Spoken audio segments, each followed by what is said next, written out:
Pancho Villa nació en la hacienda de Río Grande, perteneciente al pueblo de San Juan del Río, en el estado mexicano de Durango, el 5 de junio de 1878. En realidad, el niño que nació en la hacienda de Río Grande se llamó Doroteo Arango. Pancho Villa nacería más tarde, cuando Doroteo se echó al monte y la necesidad lo llevó a cambiarse de nombre. Su padre, Agustín Arango, murió pronto, y la herencia que recibió su hijo Doroteo consistió en ser el máximo responsable de su familia, compuesta por su madre y 4 hermanos, 2 varones y 2 hembras. Desde niño tuvo que trabajar duro, jamás fue a la escuela y nunca nadie se ocupó de educarlo. A los 16 años mató a un hombre. Todas las versiones sobre el caso coinciden en 3 puntos. Por una parte, en que el muerto era un personaje de cierta relevancia, al menos de mucha mayor relevancia que Doroteo Arango. Por otra, en que había intentado forzar a una de las hermanas Arango. Finalmente, en que Doroteo escapó y se refugió en el monte a resultas de este hecho. A partir de estas coincidencias, la leyenda empieza a actuar. El muerto podía haber sido un funcionario gubernamental, un hacendado, un capataz o el propietario de unas tierras que los Arango trabajaban como mederos. Doroteo llegó a tiempo para ver el asalto contra su hermana, fue a buscar un arma y disparó antes de que se consumara la violación, o bien esta se consumó y al muchacho no le quedó otro remedio que vengarse. El hecho de haber cometido un asesinato no ponía fuera de la ley por mucho tiempo a un mexicano de 1894, aunque el matador fuera un pelado y la víctima un personaje relevante. Pero la vida en las montañas tampoco era fácil y había que robar para sobrevivir. Y ese delito se perseguía con dureza, sobre todo cuando un antiguo peón tenía la osadía de robar ganado a los hacendados ricos. Doroteo Arango, a cuya cabeza se había puesto precio, cambió de nombre y adoptó el de Pancho Villa, un nombre como cualquier otro pero con alguna peculiaridad, pues, si bien hay muchos Panchos en México, el apellido era el que debería haberle correspondido si su abuelo Jesús Villa hubiera reconocido como legítimo a Agustín, su padre. Acababa de nacer Pancho Villa, un hombre con una legitimidad recuperada por la fuerza, que rápidamente se convirtió en un bandido generoso, en una especie de Robin Hood mexicano. Era el amigo de los pobres, como recoge John Reed en su libro México Insurgente. Sus hazañas se difundían oralmente con rapidez y se convertían en letras de los corridos que se cantaban en las haciendas, las plazas y las cantinas. Así las cosas, se le atribuían todo tipo de gestas o de delitos, según la óptica de cada cual, independientemente de su simultaneidad en el tiempo o de su distancia en el espacio. Hacia 1900 se estableció en el estado de Chihuahua, donde terratenientes y empresarios, al amparo de inicuas leyes, incrementaban sus grandes propiedades con nuevas y mejores tierras. En el arranque de la Revolución Mexicana confluyeron las diversas fuerzas que había concitado en su contra la férrea dictadura de Porfirio Díaz, particularmente favorable a la oligarquía agraria, los privilegios de la Iglesia y las inversiones extranjeras. Por ello, y mientras paralelamente crecía la exasperación de las masas campesinas, el frente de oposición político centraba sus ataques contra la reelección presidencial. En 1910, Francisco Ignacio Madero presentó su candidatura a la presidencia de la República frente a Díaz, que mediante sucesivas parodias electorales se había hecho reelegir durante décadas. Díaz impidió por la fuerza el triunfo de Madero, pero no pudo evitar la propagación de las ideas del Plan de San Luis, el difuso programa político que lanzó Madero al verse forzado al exilio, cuyo tercer punto prometía a los campesinos la restitución de las tierras arbitrariamente arrebatadas durante el porfiriato. El Plan de San Luis incluía asimismo un llamamiento a alzarse en armas contra el dictador el 20 de noviembre de 1910. Enseguida Pancho Villa se unió a Madero en su lucha contra la dictadura de Porfirio Díaz y demostró una habilidad innata para la guerra. Aprovechando su conocimiento del terreno y de los campesinos, formó su propio ejército en el norte de México. Casi 2 décadas en las montañas, burlando a todos los que le perseguían y desconfiando de aquellos que podían traicionarlo, fueron su escuela guerrillera. Para unos, Pancho Villa apoyó la causa revolucionaria para que quedaran olvidados sus delitos. Para otros, lo hizo porque no podía dejar de luchar junto a los suyos. El hecho es que, después de todos esos años de bandolerismo, la fortuna de Villa ascendía a poco más de 350 pesos, mucho más valor tenían su carisma y su poder de convocatoria. Las fuerzas de Villa contribuyeron al rápido triunfo del movimiento revolucionario. En solamente 6 meses, pese a algunos fracasos iniciales, fue reducido el ejército del viejo dictador, que tras la decisiva toma de Ciudad Juárez hubo de renunciar a la presidencia y partir al exilio. Villa viajó a la capital con Madero, convertido ya en presidente efectivo. En Ciudad de México, con la esperanza de que se convirtiera en el respetable ciudadano Francisco Villa. Pancho Villa fue nombrado general honorario de la nueva Fuerza de Rurales. Sin embargo, la situación no estaba ni mucho menos consolidada. Al temor de una contrarrevolución conservadora había que sumar las exigencias de otros revolucionarios agraristas que habían apoyado a Madero, Emiliano Zapata, líder de la rebelión en el sur, y Pascual Orozco, protagonista con Pancho Villa de la toma de Ciudad Juárez. Frente a la prudencia y moderación reformista de Madero, ambos exigían la inmediata ejecución de la reforma agraria prometida en el Plan de San Luis. Ante la ausencia de avances reales, Zapata desconoció la autoridad de Madero, al que tachó de traidor. Lo mismo hizo Pascual Orozco, acusando a Madero de incumplir el Plan de San Luis, encabezó una sublevación en marzo de 1912. Pese a haber liderado también a los campesinos, Pancho Villa se mantuvo fiel al presidente. Pero el ingenuo Madero cometió el error de confiar a Victoriano Huerta, general del viejo ejército porfirista y uno de los personajes más siniestros de la historia mexicana, el mando de las tropas que debían sofocar la rebelión de Orozco. El alzamiento de Pascual Orozco se había producido en la zona de la que eran originarios tanto Orozco como Villa, por lo que Huerta no dudó en sumar las huestes de Pancho Villa a su ejército. Victoriano Huerta puso a Villa al frente de las fuerzas avanzadas, compuestas por maderistas, en tanto que él mismo, al frente de los federales, se mantenía en la retaguardia. Villa, que comandaba la guarnición de Parral, derrotó a Pascual Orozco en Rellano, con una fuerza inferior en número y en la única batalla decisiva librada entre maderistas y orozquistas.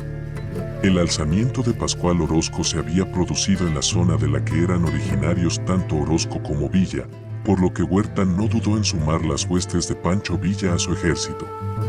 Victoriano Huerta puso a Villa al frente de las fuerzas avanzadas, compuestas por maderistas, en tanto que él mismo, al frente de los federales, se mantenía en la retaguardia. Villa, que comandaba la guarnición de Parral, derrotó a Pascual Orozco en Rellano, con una fuerza inferior en número y en la única batalla decisiva librada entre maderistas y orozquistas. La intervención de Gustavo Adolfo Madero, hermano del presidente y miembro del Estado Mayor de Huerta, impidió que la sentencia se cumpliera, pero Villa fue internado en la prisión de la capital. Aprovechó la ocasión para aprender a leer y escribir y en noviembre de 1912 protagonizó una fuga sospechosa. Por una parte, Huerta se mostraba cada vez más poderoso y, por otra, sectores opuestos a este general reclamaban una investigación sobre el consejo de guerra a Villa. En estas condiciones, nada podía ser menos conflictivo que la salida del escenario de Villa, el cual, sin ningún tipo de problemas, se refugió en la población estadounidense de El Paso. En aquel fuego cruzado entre reaccionarios porfiristas y revolucionarios agraristas, el gobierno de Madero parecía destinado a sucumbir. Y cayó de la mano de un personaje de mezquina doblez, su hombre de confianza, el general Victoriano Huerta. En febrero de 1913, con la complicidad de Estados Unidos, Huerta depuso a Madero, lo mandó asesinar y se hizo con el poder. Pancho Villa, que siempre había sido fiel a Madero, regresó en abril a territorio mexicano con 4 acompañantes, 3 caballos y un poco de azúcar, sal y café. Al cabo de un mes ya había reunido a 3.000 hombres, con los que inició la lucha contra Victoriano Huerta. A lo largo de 1913 liberó el estado de Chihuahua, al que seguiría luego todo el norte del país. En su zona, Villa llevó a la práctica dos de sus ambiciosos proyectos, la creación de escuelas. Tan solo en Chihuahua fundó más de 50 y el establecimiento de colonias militares. Consideraba que los ejércitos son los más grandes apoyos de la tiranía y que los soldados debían trabajar en colonias agrícolas o industriales 3 días a la semana. El resto del tiempo lo dedicarían a la instrucción militar propia y a instruir a su vez a los ciudadanos. Pero esas primeras colonias no pudieron cuajar definitivamente porque la lucha continuaba. Y continuaba también en el estado de Chihuahua, donde el comercio languidecía por falta de dinero en circulación. Villa resolvió el problema rápidamente, emitió su propia moneda, con la única garantía de su firma. Nadie daba crédito a tal moneda hasta que Villa promulgó un decreto que castigaba con 2 meses de cárcel a todo aquel que no la aceptara. El comercio se reavivó, pero la plata y el papel moneda oficial seguían ocultos. 2 decretos consecutivos lograron hacer que afloraran los capitales. Por el primero, se condenaba a prisión a quien hiciera circular otra moneda que no fuera la villista. Por el segundo, se fijó un día a partir del cual no se cambiaría más plata acuñada ni moneda mexicana. Como la posición de Villa se fortalecía en el terreno político y militar, el cambio se efectuó, su moneda fue aceptada y Villa pudo comprar suministros con la moneda oficial que había obtenido a cambio de la suya. Entretanto, la ignominiosa traición a Madero y la subsiguiente instauración de una sangrienta dictadura contrarrevolucionaria había tenido la virtud de unir a los revolucionarios contra el régimen de Victoriano Huerta. Venustiano Carranza, gobernador del estado de Coahuila, recogió la legalidad constitucional a la muerte de Madero. Se proclamó primer jefe del ejército constitucionalista y pasó a dirigir la que se conoce como Revolución Constitucionalista o etapa constitucionalista de la Revolución Mexicana, cuyo primer objetivo era derrocar a Huerta y restablecer la legalidad constitucional. El líder constitucionalista disponía de su propio ejército, la potente División del Noreste, y de hombres de confianza que en la lucha se habían revelado como competentes estrategas, como Álvaro Obregón. Carranza logró dar cierta cohesión a las fuerzas que se oponían a Huerta al obtener la colaboración de Pancho Villa y Emiliano Zapata. El otro gran líder agrarista de la revolución, Emiliano Zapata, había desarrollado un programa político coherente y un plan agrario sólido, y comandaba un motivado ejército de campesinos. El programa de Pancho Villa era menos hilvanado, pero tenía a su mando la División del Norte. Si habían de producirse luchas internas en el sector revolucionario, parecían más probables entre Villa y Carranza, pues los zapatistas, que contaban con aportaciones anarquistas y comunistas, tenían su propio proyecto, bien diferenciado del de los demás, así como su propia zona de operaciones al sur de la capital. Aunque Villa acató la jefatura de Carranza, las sucesivas maniobras del líder constitucionalista para encargarle a él y a su división del norte las misiones más peligrosas y para impedir que tomara las plazas estratégicas lo llevaron a un progresivo distanciamiento. Ello no impidió el triunfo revolucionario. Pancho Villa tomó Zacatecas en junio de 1914, victoria decisiva que abría el camino a Ciudad de México. Victoriano Huerta firmó la renuncia y partió al exilio. La toma de Zacatecas, efectuada por Villa contrariando las órdenes de Carranza, que quería evitar que Villa se acercase a la capital, tuvo como consecuencia serias fricciones entre los dos dirigentes, resueltas con la firma del Pacto de Torreón. Entre otras cosas, se acordaba que Carranza, al asumir el poder, establecería un gobierno con civiles tanto villistas como carrancistas y que ningún jefe podría ser candidato a la presidencia. Ello obstaculizaba las ambiciones políticas de Carranza. El distanciamiento entre Carranza y Villa se hizo especialmente visible cuando, en agosto de 1914, los constitucionalistas entraron en Ciudad de México y el general carrancista Álvaro Obregón tapó la entrada de villistas y zapatistas. Obregón, que intentó una aproximación entre Carranza y los villistas, fue hecho prisionero por Villa, que llegó a condenarlo a muerte para finalmente indultarlo. Para limar las asperezas se convocó en octubre de 1914 la Convención de Aguascalientes, que no hizo sino poner de relieve las insalvables diferencias. Carranza y su brazo derecho, Álvaro Obregón, representaban el constitucionalismo moderado, Villa y Zapata, la revolución campesina y la exigencia de una inmediata distribución de tierras. La Convención de Aguascalientes tan solo consolidó el acercamiento entre villistas y zapatistas, se adoptó un programa político claramente zapatista, aunque dio el predominio político y militar a Villa. Ante la negativa de los líderes agraristas a disolver sus tropas y reconocer su autoridad, Carranza optó por retirarse a Veracruz y establecer allí su gobierno. En diciembre de 1914, habiendo dejado Carranza expedito el camino hacia la capital, Villa y Zapata entraron en Ciudad de México al mando de las tropas de la Convención y confiaron la presidencia del gobierno revolucionario a Eulalio Gutiérrez y luego a Roque González Garza. Pero tampoco los intereses de Villa y Zapata podían concordar y las fisuras se hicieron patentes. Zapata regresó al sur y Carranza pudo tomar la iniciativa. En enero de 1915, el general Álvaro Obregón ocupó la altiplanicie meridional mexicana y dirigió sus fuerzas contra Villa. El reaccionario, traidor y bandido, como llamaba Obregón a Pancho Villa, no quiso seguir los consejos de replegarse hacia el norte, hacia su base natural, donde podía reunir gran número de hombres y tener el terreno a su favor. Villa confió excesivamente en las cualidades de sus dorados y de su división del norte, y, entre abril y julio de 1915, fue finalmente derrotado en 4 grandes batallas entre Celaya y Aguascalientes, batallas en las que llegaron a enfrentarse hasta 40,000 hombres de cada uno de los bandos contendientes. En la tercera, una granada villista hizo pedazos el brazo derecho del general Obregón. Recuperada la capital, Carranza instaló de nuevo en ella su gobierno. En julio de 1915, un derrotado Pancho Villa tuvo que retirarse hacia el norte y su estrella empezó a declinar. Regresó a Chihuahua, pero ya no como general en jefe de un poderoso ejército, sino a la cabeza de un grupo que apenas contaba con 1,000 hombres. En octubre de 1915, tras obtener el gobierno de Carranza el reconocimiento de los Estados Unidos, Villa decidió jugar una carta arriesgada, atacar intereses estadounidenses para mostrar que Carranza no controlaba el país y enemistarle con el presidente norteamericano, Woodrow Wilson.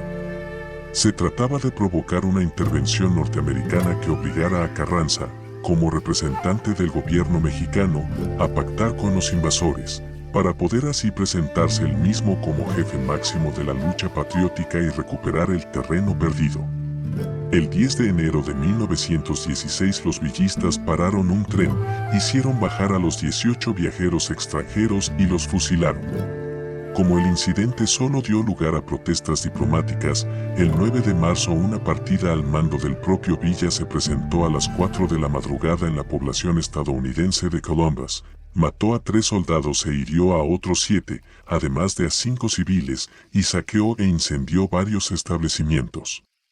Esta vez sí se produjo la intervención, pero fue definida como punitiva, y en teoría quedaba restringida a capturar a los rebeldes. Wilson envió un ejército bajo el mando del general Pershing al norte de México para acabar con Pancho Villa, pero el conocimiento del terreno y la cobertura que le daba la población campesina le permitirían sostenerse durante 4 años, a medio camino entre la guerrilla y el bandolerismo. Aunque se produjeron enfrentamientos entre villistas y norteamericanos, y entre norteamericanos y constitucionalistas, la fuerza estadounidense se retiró de México en febrero de 1917 sin mayores consecuencias. Tras el asesinato de Venustiano Carranza en 1920, el presidente interino Adolfo de la Huerta le ofreció una amnistía y un rancho en Parral, a cambio de cesar sus actividades y retirarse de la política. Villa depuso las armas y se retiró a la hacienda El Canutillo, el rancho que le había regalado el gobierno. Allí, con casi 800 personas, todos ellos antiguos compañeros de armas, trató de formar una de sus soñadas colonias militares. Durante 3 años sufrió numerosos atentados de los que salió ileso. Sin embargo, cuando el 20 de julio de 1923 entraba en Parral con su coche acompañado de 6 escoltas, fue tiroteado y muerto desde una casa en ruinas por un grupo de hombres al mando de Jesús Salas. El asesinato fue instigado por el entonces presidente Álvaro Obregón y por su sucesor, Plutarco Elías Calles, temerosos del apoyo que Villa pudiera brindar a Adolfo de la Huerta, que aspiraba a suceder a Obregón en la presidencia. Pancho Villa es uno de miles de personajes que han sido importantes a lo largo del tiempo, pero si quieren seguir conociendo más historias como esta, no olviden suscribirse al canal y dejar en los comentarios para traer más biografías para tareas.